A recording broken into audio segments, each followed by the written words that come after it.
Good day everyone, I'm Hanigi Andres from BSIT3A and this is the explanation of my code. Lab 7 K-means clustering model.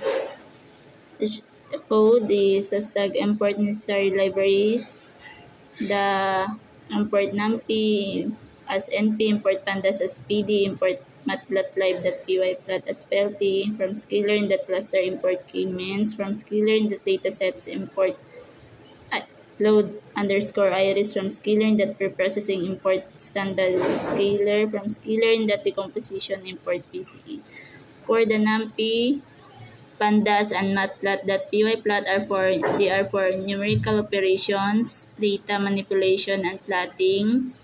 For k-means is the clustering model, load iris, loads the built-in iris dataset, standard scalar for standardized features, and the PCE is for reduces data to 2D for visualization.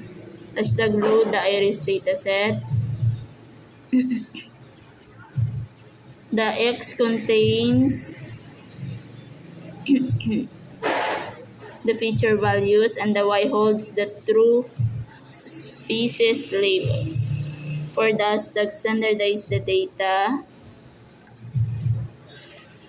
mean equals to 0 and std equals to 1 so that all features contribute equally to clustering.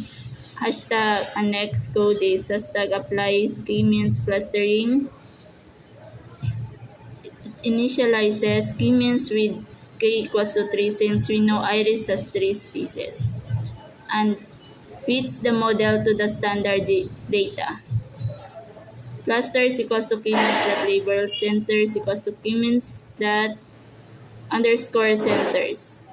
Clusters predicted clusters index 0, 1, and 2 for each sample, and the centers coordinates the 3 cluster centers in feature space.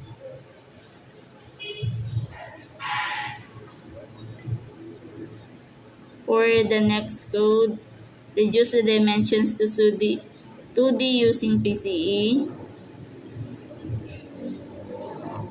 It plots the 2D PCE reduced data and the colors. This is the code, and hashtag plot the clusters and centroids. This is the output. This is the colors of the centroids data points, and the red X means the centers. Mark the centroids and the color indicate cluster assignment.